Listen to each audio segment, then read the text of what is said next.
Y ya, fácil, simple, sencillo.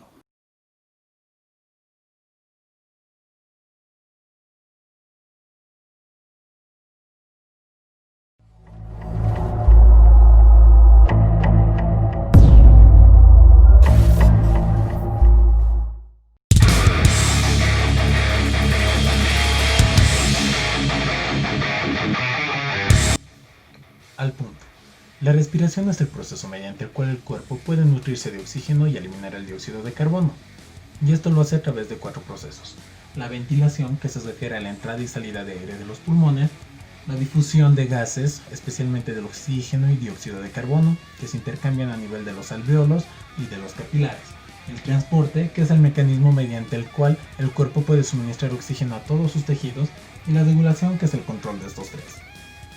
Para la ventilación requiere movimiento, y este movimiento es dado por los músculos. Los músculos que normalmente manejamos durante una inspiración tranquila es simplemente el diafragma, que durante una inspiración tranquila se contrae y en una expiración se relaja. Pero en una respiración forzada se requieren de músculos respiratorios accesorios. Los inspiratorios, los intercostales externos, esternocleidomastoideo, cesato anterior, escaleno. Y los expiratorios, intercostales internos y rectos abdominales.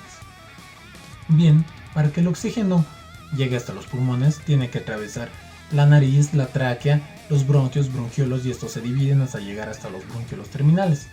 Pero en la nariz ocurre un proceso de humidificación, filtración y calentamiento del aire para que no resulte nocivo. Los volúmenes pulmonares.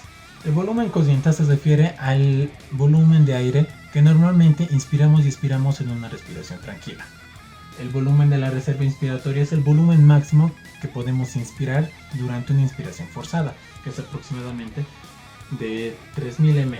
El volumen de la reserva expiratoria se refiere al volumen máximo que podemos expirar durante una expiración forzada, que es de 1100 ml, y el volumen residual es el volumen que queda en el pulmón después de una expiración forzada, 1200 ml. Las capacidades pulmonares son simplemente la suma de los volúmenes pulmonares. Y como último término tenemos que ver qué es el volumen respiratorio minuto, que es la cantidad de aire que intercambiamos normalmente en un minuto.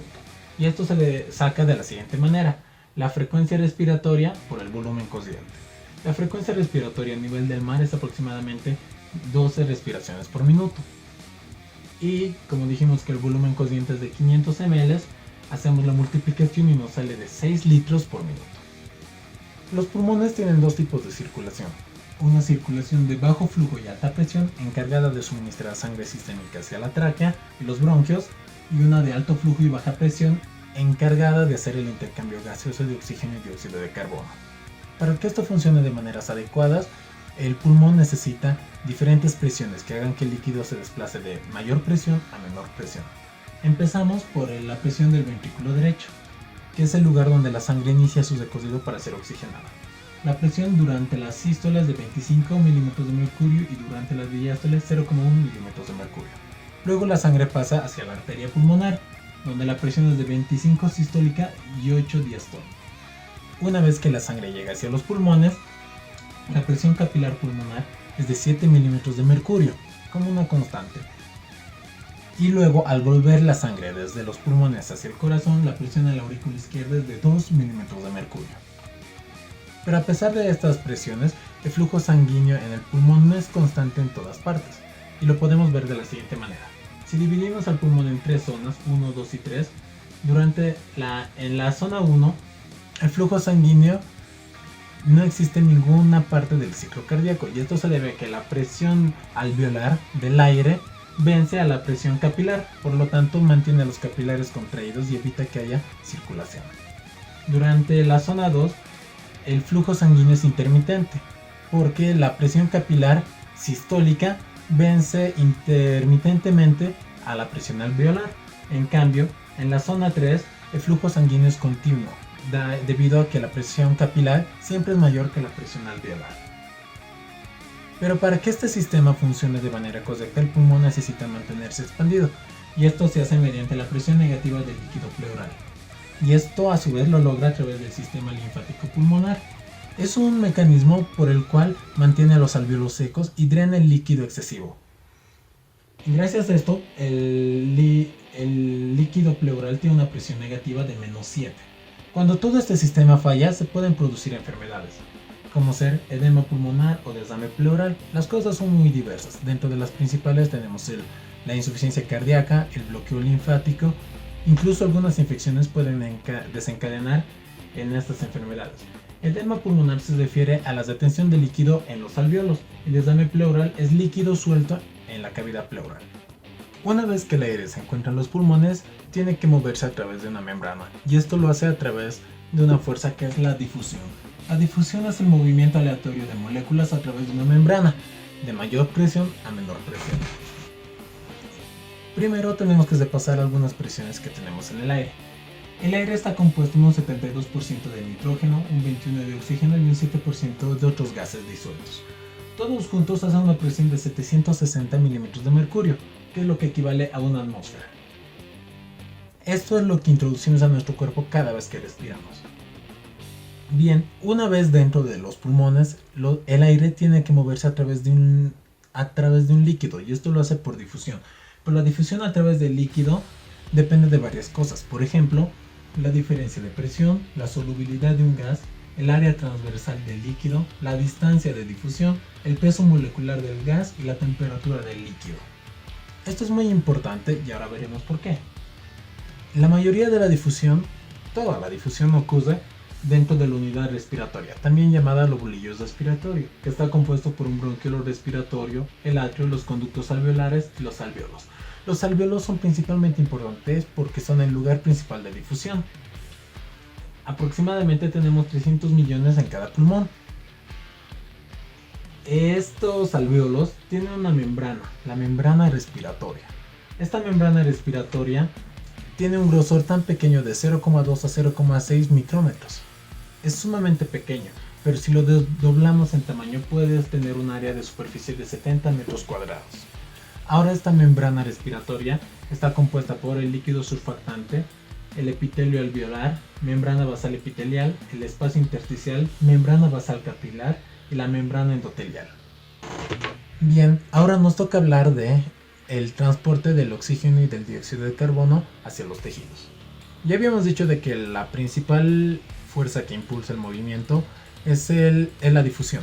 La difusión es el movimiento aleatorio de partículas de mayor concentración a menor concentración. Aquí tenemos un ejemplo. La difusión es principalmente dada por la diferencia de presión. Cuando en un alvéolo el aire entra a los pulmones, la presión de oxígeno es de 104 milímetros de mercurio. En cambio, la presión de oxígeno que hay en los capilares cercanos es de 40 milímetros de mercurio. Esta diferencia de presión de casi 64 milímetros de mercurio es lo que va a hacer posible la difusión, de mayor presión a menor presión. Hablando específicamente del transporte, cuando la sangre ya ha pasado por los pulmones y llega a la aurícula izquierda, está compuesta en un 98% de sangre que pasó por los capilares alveolares. Significa que está oxigenada, con una presión de oxígeno de 104 milímetros de mercurio, que se junta con un 2% de sangre de derivación, sangre de la circulación bronquial que no fue oxigenada, que tiene una presión de oxígeno de 40 milímetros de mercurio. Estas dos se mezclan y crean sangre con una presión de oxígeno de 95 milímetros de mercurio. Y esa es la sangre que se va a repartir por todos los tejidos periféricos. Entonces, la sangre de la arteria periférica tiene una presión de oxígeno de 95 milímetros de mercurio. En cambio, la presión de oxígeno en los líquidos intersticiales es tan solo de 40 milímetros de mercurio. Entonces, esta diferencia de presión de más de 40 milímetros de mercurio hace posible la difusión. Pero el oxígeno no anda solo. Siempre es acompañado de la hemoglobina, que la hemoglobina también forma parte de los eritrocitos. Ahora vamos a ver la función de la hemoglobina. 1 gramo de hemoglobina es capaz de transportar 1,34 ml de oxígeno. Significa de que 15 gramos de hemoglobina, que es la cantidad normal que una persona tiene en 100 ml de sangre, puede transportar 20 ml de oxígeno en 100 ml de sangre. Bien, esto es hablando del oxígeno, pero el dióxido de carbono también se transporta de maneras diferentes. Puede transportarse en forma de ion bicarbonato, en un 70%. Esto lo hace gracias a la enzima anhidrasa carbónica, que combina el agua con el CO2 para formar ácido carbónico, que rápidamente se disasocia en hidrógeno y bicarbonato. También el dióxido de carbono puede combinarse con la hemoglobina en una nueva forma llamada carbaminohemoglobina, y en esta se transporta en un 20-30%. Y por último tenemos el dióxido de carbono, que se transporta de manera disuelta por la sangre. Bien, existen dos efectos encargados de hacer este reemplazo de hemoglobina de oxígeno y dióxido de carbono. El efecto Ward es cuando la alta concentración de dióxido de carbono desplaza el oxígeno de la hemoglobina. En cambio, el efecto Aldana es cuando la alta concentración de oxígeno desplaza el dióxido de carbono de la hemoglobina. Para terminar, vamos a hablar de la regulación de la respiración, y esto se hace a través del sistema nervioso, especialmente del centro respiratorio, que es un grupo de neuronas bilateral al bulbo cerca de la protuberancia, que tiene tres componentes: un grupo respiratorio dorsal, un grupo respiratorio ventral y un centro neumotáxico. Ahora les explico. El grupo respiratorio dorsal está encargado de la inspiración. Está demostrado de que la inspiración se hace en rampa hasta que llega un punto de corte. El grupo respiratorio ventral está encargado de la expiración y el centro neumotáxico está encargado de las características de la respiración, profundidad y frecuencia. Bien, todo este aparato tiene un sistema muy complejo, pero se resume en el reflejo insular de Hesing-Breuer, que básicamente consiste en que cuando el pulmón se distiende demasiado por una inspiración excesiva, manda señales al centro neumotáxico. Y este centro neumotáxico emite una señal de corte de la rampa del grupo respiratorio dorsal. Es así como la respiración es controlada. Aparte de esto, existen otros determinantes de la respiración, como la zona quimiosensible, que determina los componentes dentro de la sangre debido al aire que inspiramos y expiramos normalmente. Se encuentra en la superficie ventral del bulbo. Es casi insensible al oxígeno, pero muy sensible al hidrógeno y al dióxido de carbono. Principalmente al dióxido de carbono más, porque es más liposoluble. Y aparte de esto tenemos a los quimiorreceptores periféricos, que son dos: los cuerpos carotídeos, que se encuentran en la bifurcación de las arterias carótidas comunes, y los cuerpos aórticos, en el callado aórtico. De estos, su principal estímulo es la hipoxemia. Cuando disminuye la concentración de oxígeno, mandan señales al centro neumotáxico para que aumente la respiración. Aparte de esto tenemos otros factores. Como sabemos, la respiración es involuntaria, no tenemos que pensar para respirar.